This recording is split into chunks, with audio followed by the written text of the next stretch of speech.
একে একে ঘরবাড়ি ছেড়ে জেলে ঢুকছে। এই যে আজকের রাতের যে ঘটনাটা, মুন্নি সাহা আপনারা চেনেন, সেই সেলিব্রিটি নিউজ জার্নালিস্ট, সে আবার টেলিভিশন হোস্ট। এই মুন্নি সাহাকে পুলিশ গ্রেপ্তার করেছে। যদিও এই গ্রেপ্তারটা একটু ভিন্ন। 9:30 বা 9:20 দিকে যখন কারণ বাজারে সে গাড়ি নিয়ে যাচ্ছিল, ওই সময় বেশ কিছু মানুষজন তার রাস্তা ব্লক করে তাকে আটকায়। সেখান থেকে পুলিশ উদ্ধার করেছে তাকে, কিন্তু সে যেহেতু একটা মামলার আসামি, সেই কারণেই তাকে পুলিশ কাস্টডিতে নেওয়া হয়েছে। রাজধানীর কারণবাজার এলাকা থেকে সাংবাদিক মুন্নি শাহকে গ্রেপ্তার করেছে পুলিশ।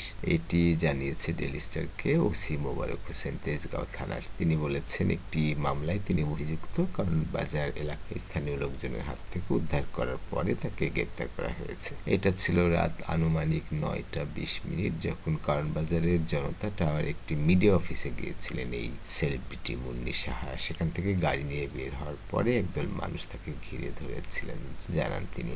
মুন্নি সাহা আপনারা জানেন যে ভীষণ সাহসী। সে যে নায়িকা আফসানা মিমি, তার খুব ভালো বান্ধবী ছিল, এখনো হয়তো তাই আছে। আর এরশাদ সরকারকে শেষ এমন একটা প্রশ্ন করে, সেটা এরশাদ সরকার খুব টেকনিক্যালি উত্তর দিয়েছিলেন। তিনি বলেছিলেন যে হোসেন মোহাম্মদ এরশাদকে, যে আপনি 9 বছরের স্বৈরশাসক ছিলেন, সকলে বল আপনি কি বলেন।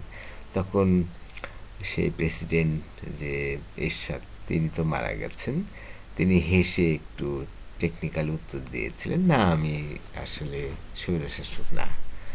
তারপরে দেখেন তেজগাঁও থানার পরিদর্শক তদন্ত সোহেল রানা ডেইলি স্টারকে অলসো বলেছেন যে একদল মানুষ তাকে ঘিরে ধরেছে। জানার পরে আমরা ঘটনাস্থলে গিয়ে মুন্নি শাহকে উদ্ধার করি। পরবর্তীতে পুলিশের গোয়েন্দা শাখার একটি দল তাকে হেফাজতে নিয়েছে। গত 19 জুলাই রাজধানীর যাত্রাবাড়ি এলাকায় নাইম হাওলাদার, যার বয়স ছিল 17, সেই ছেলেটি একজন শিক্ষার্থী ছিল, সে খুন হয়। সেই খুনের মামলায় সেই 22 জুলাই 193 জনের বিরুদ্ধে হত্যা মামলা দায়ের করা হয়েছিল।